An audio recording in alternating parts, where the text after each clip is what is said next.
For over 25 years, the Desai Foundation has empowered women and girls at every stage of their lives in rural India through health, livelihood, and menstrual equity initiatives. Well, how are you doing? I'm good. Good. I'm so happy to be here. Yes, thank you. I'm here with Megha Desai from Desai Foundation. Talk to me. Okay, so Megha, there's a bunch of stuff I want to talk to you about today. I feel like a lot of our viewers obviously know of you, but I want to understand your journey from the beginning to where you are now to Pledge the Period. So let's talk about everything. Absolutely. Well, thank you for having me. My journey was a little bit of an unusual one.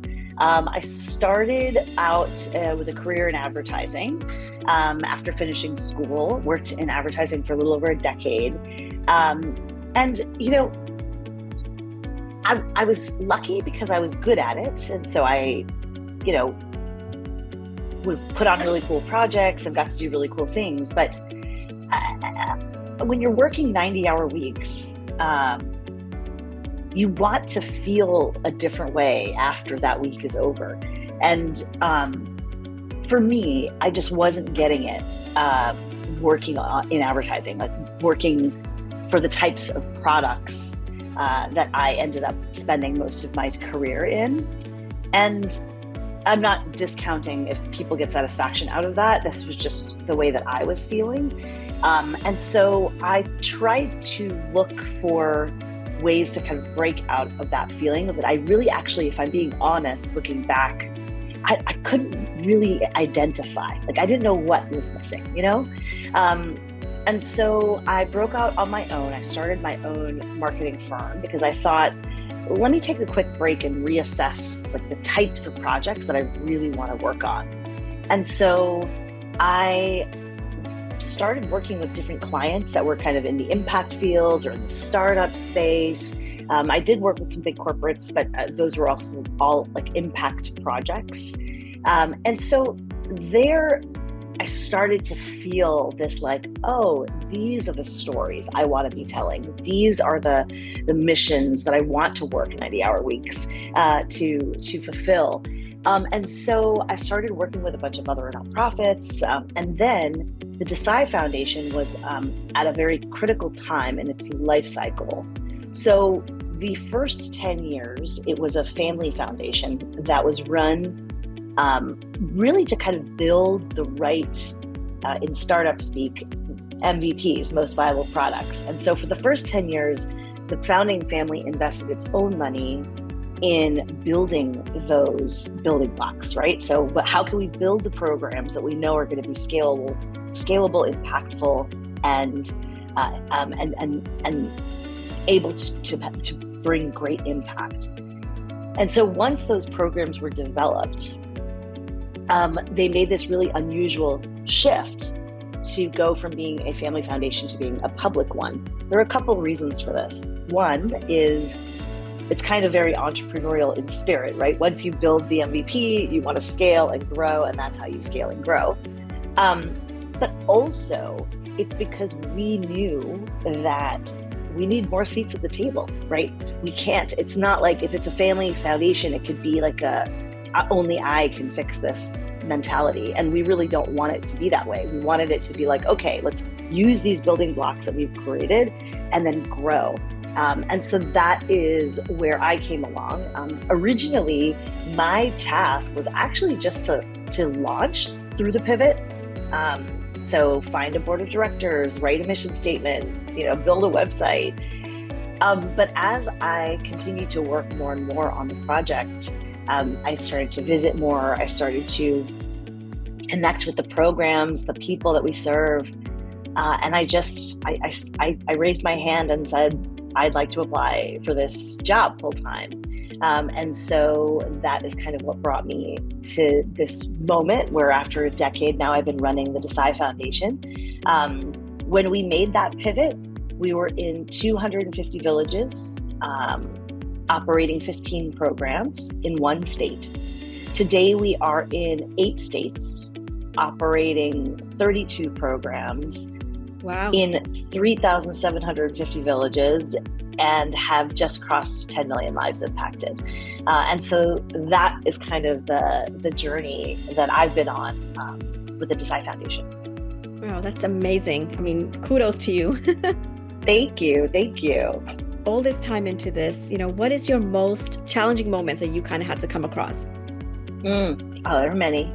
Fundraising is hard. It is really, really difficult as anyone that runs a startup or a nonprofit or anything. Asking people to part with their hard-earned money is hard.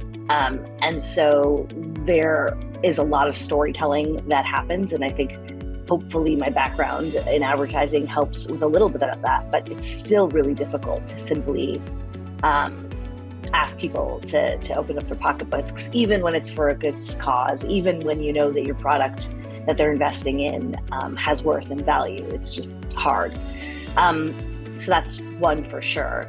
And I think the second is, I think there are three that I'd like to discuss. So the second is around trust, right? Like there, unfortunately, has been a historical abuse of trust in the impact industry, specifically with India. And that is changing a lot, where there's just a lot more oversight and regulation now.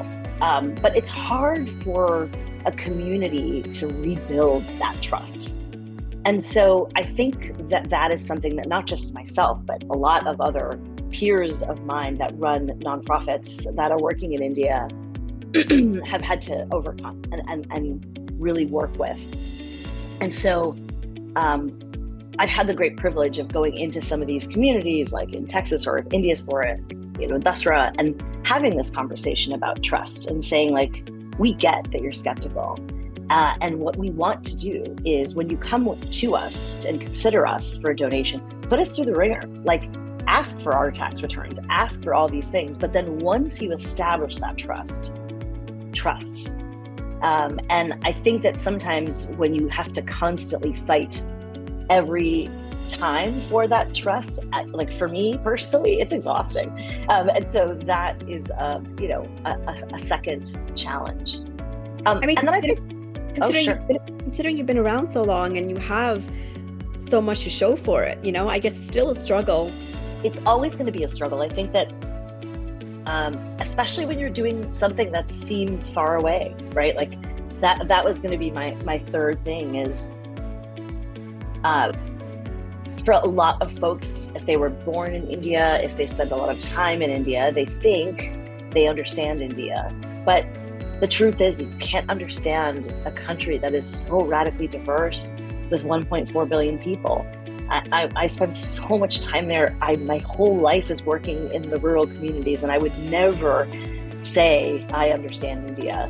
And I think that's sometimes hard to communicate, right? That like somebody that is so familiar with the programs, the people, etc.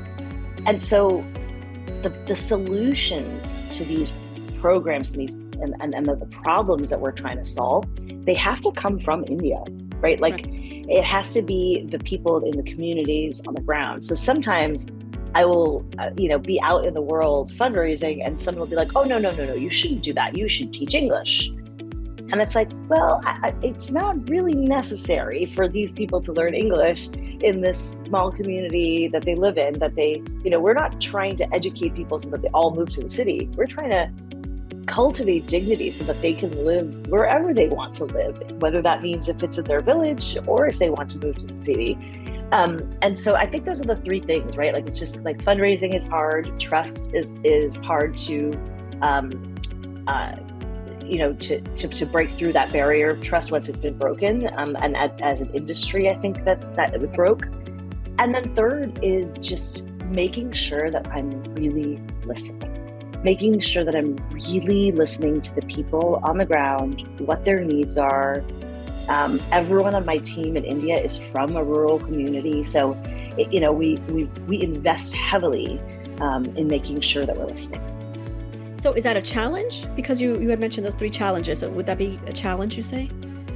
It is a challenge, right? Like, it's always a challenge to find the people, to make sure that you're listening. to constantly do gut checks of like, what are the biases that I'm bringing to this conversation? I'll give you a really good example of my biases, right? Like many years ago, there was a program that I was like, this isn't going to work. Like, I really was like not convinced that this program was going to be effective. And it literally turns out to be one of our most successful programs. And it's simply because like, I didn't see how that community was going to connect with this skill, how they were going to embrace it and employ it, and how they were going to be able to do it on their own. And it's, we all have to just kind of admit, and luckily I have team members that are willing to fight with me and say like, nope, we think you're wrong. We're going to prove it to you. We're going to do a pilot. And sure enough, I was totally wrong. So I think that it's just being able to say, oh shit, I'm so glad that this worked, and so that I think is really, it's a blessing and a challenge. What's your most gratifying moment? I'm sure you have. Oh man, I have so many. I'll tell you one moment, and I've told this story before because it's my TED Talk, but it really changed me, this moment. So this was about 8 years ago. I was in a village in Gujarat, and I met this woman. She was completely withdrawn, had her head covered, spoke to me in one-word sentences, called me ma'am. And I know that she was going to take the sewing class, but I didn't really think much of following up specifically with her. And I happened to be in the same village 6 months later, and this woman comes up to me, shoving her hand in my face. She was wearing a bright yellow sari. Her head was no longer covered. And she says, "Didi, nice to see you again." And I cannot tell you how this moment changed me. For her, in just a 6-month span of time, because a program made her feel heard, seen, valued, that she would come to me. Oh, by the way, she also had gotten these fashionable bangs. And that she called me Didi, right? And that to me was like, whoa, I was like physically bowled over with this transformation. And then I sat and thought about, wow, how different of a mother she's going to be. How different of a daughter-in-law she's going to be. How different of a just additive, creative value to society, productive value to society she's going to be. And what that ripple effect is, right? It's like, you can think of it as this one woman takes a 3-month sewing class, or you can think of it as this radical transformation that she's going to have on her family, her whole community. And that is what wakes me up every morning. Like that type of transformation, knowing that we are impacting people like Shruti every day. Like that is, for me, and there are thousands of Shrutis in our programming, but that was one that I got to like feel and touch and see, and I was like blown away. I have chills just listening to that. That's beautiful. Thank you. It's amazing when you actually have the opportunity to firsthand change people's lives, which is what you're doing. Thank you. Thank you. Yeah. Amazing. Talk to me about, your Diwali on the Hudson, what you do every year, and then also about Hajj period. Absolutely. Yeah, the Desai Foundation has been so proud for the last, it'll be year 12, I think, this year, of hosting Diwali on the Hudson. It's, New York's premier, longest running, original Diwali party, bringing together, 450 movers and shakers in the city. It's open to everyone. All the money goes to a good cause. We have great music and artists. One of the things that I'm really proud of is the artists that we've welcomed, whether they're comedians, whether they're musicians, dancers. They've all come to us at a time, like right before they pop off, right? Like, right. Zarnagard was on our stage. Now look at her career. Rhea Raj was on our stage. Raja Kumari was on our stage. These are artists that were on the rise that are now thriving. And we're so deeply grateful to have been a tiny, tiny little part of their journey. And so that's something we're really proud of. We're really proud of being able to bring this community together over and over, and in a fun, celebratory way, introduce our traditions and our culture to other people. Our audience is not all South Asian. It really is a mix of the community of New York City. And so we're super, super excited. This year it's October 16th. Tickets are already on sale. So get them now before they get back to the regular price ticket for the early bird ticket. So that's this year's, I can't announce the artist yet, but I very, very quickly, very soon, I'll be able to announce it. Well, let me know when you do. We'll help you, push it and get the word out. I love it. Love it. And then I'll tell you a little bit about Pledge Your Period. Our journey in menstrual equity began very shortly after I joined the organization. And it was simply because every time I'd visit schools or workplaces, I kept asking, where are all the girls? Where are the women?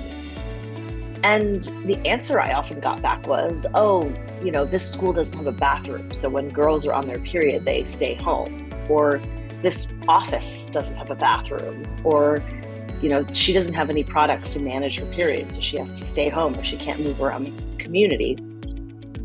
And I was like, well, this seems like a silly problem. This is a solvable problem. Yeah.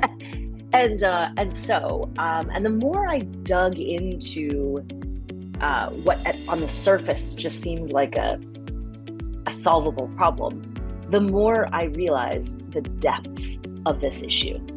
That without adequate menstrual equity, we are losing girls to schools, we are losing women in the workforce, we're losing women being able to move freely around the community. Without ending the stigmas around menstruation, we are really crushing the dignity of women. And it's kind of a GDP issue, right? If half of these women aren't able to pursue. So for me, it's not just a health issue, it's a health issue, it's a dignity issue, and it's an economic issue. And it's one that we were working really, really hard to solve. And in my own house, growing up here in the United States, right, I was affected by these stigmas. And, my grandmother was very, very strict about me not praying or stepping foot in temple when I was bleeding. But when you only visit India for a couple of weeks, when you're a kid growing up, I was like, this really stupid. Why shouldn't I feel like God's love? And so I remember having an emotional internal battle about this issue. Lo and behold, did I know that 10 years later, I was going to be working in this field, or 15, 20 years later. So that was kind of like a full circle moment for me. And one of the roots of that issue is the stigma. And it's because we're still hiding pads under our sleeves when we're going to the bathroom. We're still not talking about it to our fathers and brothers. We're still not educating each other as women, as a community, about menstruation, about all the health ramifications, right? My sister and I have started to have conversations where we realized, we actually had some of the same issues. Are there medical things that we need to be paying attention to? So we wanted to start a campaign that helped kickstart the conversation around breaking the stigmas around periods. So the idea is, we encourage people to talk about a stigma that they face growing up, or tell us about their first period, or anything they want to say. And by the way, where do you have a panel, or where? Yeah. So, and by the way, it doesn't matter whether you bleed or not. You can be any gender and participate in Pledge Your Period. That's kind of the idea. So if you go to pledgeyourperiod.com, you will see a toolkit on how to post about pledging your period. May 28th is Menstrual Health Awareness Day, and the whole month is Menstrual Health and Hygiene Month. So we're super, super excited to celebrate that. We started off the month with a panel that you can watch on our website with great experts that talk about this issue from a lot of different angles. And so, yeah, we really want to kind of have everyone join us and pledge their period to break the stigma around menstruation. I mean, Megha, I'm so excited to have, finally spoken to you and us to get to feature you, because you've been doing such amazing work for so long. I've been watching like behind the scenes, just, seeing you evolve each year. But this year I really like to get involved and help you as much as possible that we can from our end. That's so kind of you. Thank you. We've always been paying attention to what Dish Dash is doing, and it's so wonderful. Encourage everyone that's listening to visit us at the DesaiFoundation.org, and you can see how you can get involved. You can volunteer. You can come to one of our events. If you're going to India, let us know. You might be visiting someplace near our work. Maybe you can visit the work, because we are in 8 states. We do cover a lot of territory. Thank you so much for doing this. I really appreciate you putting this together, and I look forward to connecting more soon. Sounds good. Have a great day, Megha. You too. Thanks. Bye. Bye.